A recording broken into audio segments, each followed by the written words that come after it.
안녕하세요. 필리핀 세부에 살고 있는 이원장입니다. 필코TV 시청자분들 중에는 필리핀 세부 부동산에 관심이 있으신 시청자분들이 많이 계십니다.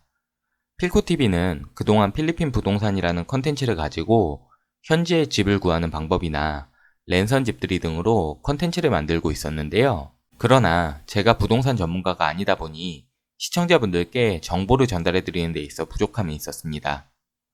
미리 공지해드린 대로 오늘은 필리핀 세부의 한인 부동산인 세부 부동산 114라는 곳에 방문하여 좀 더 자세한 필리핀 세부 부동산의 이야기를 들어보려고 합니다. 오늘 컨텐츠를 통해서 현재 세부의 전반적인 부동산 상황, 그리고 시청자분들이 댓글로 남겨주신 궁금하신 사항, 저 또한 평소에 궁금했던 부분을 물어보고 오려고 합니다. 오늘의 컨텐츠가 필리핀 부동산에 관심이 있으신 시청자분들께 도움이 됐으면 좋겠습니다. 영상을 시작하기 앞서 본 영상은 순수 정보성 컨텐츠로 광고나 홍보성 영상이 아님을 말씀드립니다.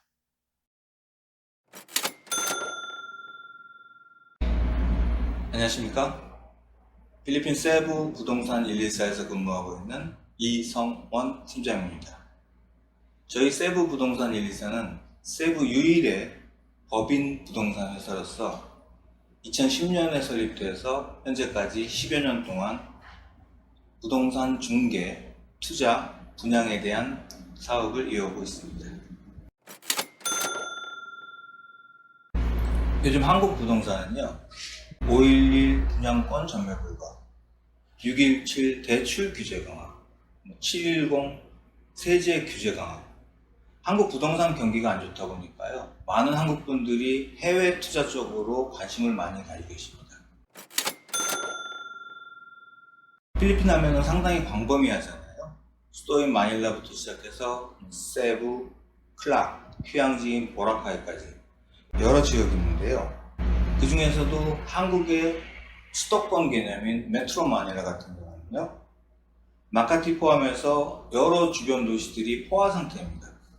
공급은 많은데 수요가 그 공급을 따라가지 못하니까 임대에 대한 투자 수익률이 상당히 낮은 상태입니다. 그래서 마닐라에 계신 투자자분들도 관심을 가지고 오시는 곳이 이곳 세부입니다. 마닐라에서 오신 분들이 세부가 마닐라 대비해서 임대료가 상당히 높다고 말씀하세요. 그 이유는 세부 같은 경우는 수요는 계속 늘어가는데 공급이 그만큼 따라오지 못하니까 임대료가 높을 수밖에 없는 거고요. 실질적으로 본다면 세부에 있는 고급 콘도들은 마닐라의 부호분들이 소유하고 계신 경우가 많다고 보시면 됩니다. 세부 현황은요, 말씀드린 것처럼 공급 부족 현상을 해결하려고 많은 큰 프로젝트들이 진행 중입니다. 예를 들면은 아얄라나 아이트파크 같은 경우는 이미 10년 전부터 활성화가 되어 있고요. 그 지역 내에서도 새로 건설 중인 콘도나 분양하는 콘도들이 있습니다. 아무래도 큰 프로젝트에 관심을 가지시는 게 추후에 매매면이라든지 임대면에서 유리한 점이 많습니다. 제일 핫한 곳으로는 메가월드에서 진행하는 뉴타운 지역이 신도시 개념으로 조성이 되어 있고요. 그리고 한국의 이제 강남역 같은 아얄라몰 같은 경우는 비즈니스 파크가 이미 조성이 되어 있습니다. 이 비즈니스 파크 안에서 솔리네아라고 아얄라랜드에서 진행 중인 중저가 이상의 고급 브랜드가 있고요. 또 한 곳은 IT 파크입니다. 아이트파크 같은 경우는 이미 제2의 아얄라몰이 오픈이 되어 있었어요. 아이트파크 안에서도 기존에 분양하는 콘도나 아니면 일반 매매들이 많습니다. 이것이 요즘 대표하는 가장 핫한 곳이라고 보시면 되고요. 그리고 막탄으로 넘어가는 뉴브리지하고 올드브리지가 있습니다. 그 올드브리지 옆쪽에 싱가포르 스쿨이 있는데요. 그 싱가포르 스쿨 일대에 만다니 베이라고 해서요, 1.7헥타르 규모의 큰 프로젝트가 진행 중입니다. 그리고 또 하나는 SM 가기 전에 아얄라랜드에서 제3의 아얄라몰이 오픈 예정입니다. 그 지역에 게이트웍이라고 해서 기존에 이제 IT파크 같은 지역 단위의 개발이 예정되어 있다고 생각하시면 되고요. 그 프로젝트를 기다리시는 분들도 상당히 많습니다. 단기적인 투자로 콘도를 구입해서 임대 수익을 원하시면 아얄라몰이나 IT파크, 막탄, 뉴타운 지역을 생각하시면 되고요. 조금 중장기적인 투자를 보신다면 만다니베이 또는 게이트웍 이쪽을 추천해 드리고 싶습니다. 자, 콘도를 구매하는 방법은 크게 세 가지가 있습니다. 첫 번째는요, 일반 매매. 일반 매매 같은 경우는 한국의 오피스텔 생각하시면 됩니다. 이미 임대를 하기 위해서 세팅이 다 되어 있고요. 말하자면 타이틀이라는 이제 한국의 등기 권리증이 있어서 매도하는 사람하고 매수하는 사람이 서로 합의하에 거래가 이루어지는 거고요. 매수인이 외국인이라도 본인 명의로 등기 이전이 가능한 경우를 말씀드립니다. 두 번째는 분양권. 분양권을 구매할 경우는요, 여기 건설사에서 분양을 하게 되면요, 계약금을 뭐 2만 페소, 3만 페소 정도 계약을 하시고 중간에 중도금을 뭐 36개월, 46개월 이렇게 할부로 납부를 하시다가 맨 마지막에 잔금을 한꺼번에 납부하는 방법이 있습니다. 마지막 세 번째는 분양권 전매가 있습니다. 이미 분양권을 받으시는 분들이 있는데요, 맨 마지막에 잔금 납부하는 시점에서 뭐 잔금이 모자라신다든가 아니면 뭐 갑자기 개인 사정으로 인해서 매도를 원하시는 분들이 있습니다. 사실은 이제 금매를 잡을 수 있는 좋은 방법이 이 분양권 전매의 한 방법이 되겠습니다. 한국과 크게 다른 점이 있다면요, 한국은 주차장이 세대당 무료로 제공됩니다. 하지만 여기는 주차장이 제공되질 않습니다. 예를 들면 콘도 매입을 한 뭐 4밀리언 정도에 내가 콘도를 샀다. 근데 추가로 내가 주차장이 필요할 경우는 1밀리언 정도의 추가 비용을 들여서 주차장을 따로 구매하셔야 됩니다. 세입자도 마찬가지로 임대료 외에 따로 주차장의 임대료를 지불하셔야지만이 주차장을 사용할 수 있습니다. 이 점이 한국과 크게 다른 점이라고 생각하시면 됩니다. 분양권 전매에서 한국과 다른 점은요, 한국 같은 경우는 건설사에서 분양을 할 때 최초 분양가가 다 동일하게 고정되어 있습니다. 다만 이제 분양권 전매를 할 때 최초 분양가에서 피가 얼마나 붙느냐에 따라서 금액이 올라가는 거고요.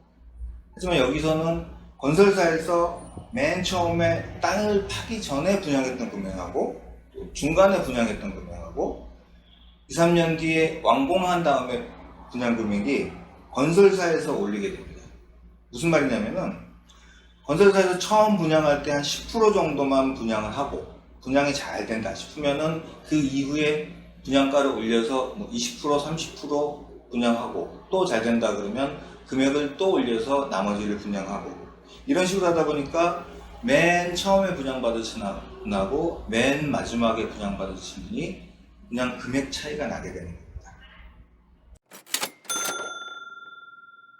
콘도 구입 후의 세금 같은 경우는요, 1년에 납부하는 게 재산세밖에 없습니다.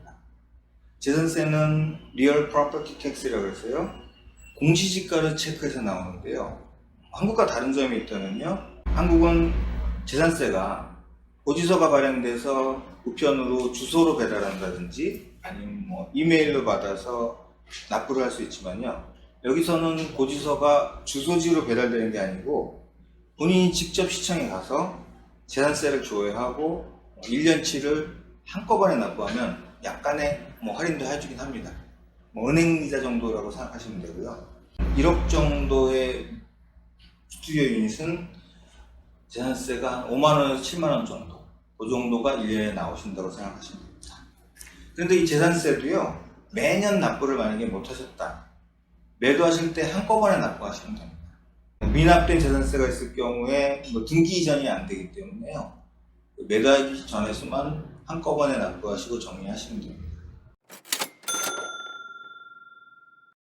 콘도를 구매를 했을 때 내가 납부해야 되는 세금이 재산세밖에 없다고 했는데, 네. 만약에 내가 이 콘도를 누군가한테 판매를 한다고 했을 때 네. 뭐 양도세라던가 뭐 이런 부분, 아니면은 뭐 자녀한테 이름을 이렇게 준다고 했을 때 네. 증여세라던가 뭐 이런 부분이 필리핀에 있나요?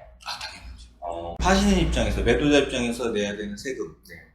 이제 매도자 같은 경우는 6% GCT라고 해서 CGT, 캐피탈 게인 텍스 6%를 내야 되고요. 그 개념이 저희는 지금 양도소득세라고 표현을 하는데, 네. 한국에서 적당한 용어가 없기 때문에 양도소득세거든요. 한국에서 양도소득세는 내가 샀어요. 양도하면서 차액이 남았어. 그 차액에 대해서 이제 과세를 하잖아요. 네. 그거를 뭐 1가구 2주택이냐, 투자 과열지구냐, 뭐 몇 년 거주했냐, 뭐였냐 상당히 복잡하게 가는데 여기서는 매물을 팔 때 거래 금액의 6%. 아, 그러면 이게 올랐던 떨어졌던 상관없이. 무조건 네. 판매 금액의 6%. 예, 내가 까졌어요. 네. 어쩔 수 없이 눈물을 머금고 싸게 팔아야 돼. 그래도 6%. 아, 그건 2배, 3배 남겼어. 네. 그래도 6%. 판매 금액에. 예, 계약서 금액이. 아, 계약서 금액에. 네. 물론 또 이제 좋은 거는, 그 아시는 분들이 필리핀 투자하는 이유가, 여기는 계약서가 가능해요. 그리고 사시는 입장에서는 취득세라고 그래서 2.5%.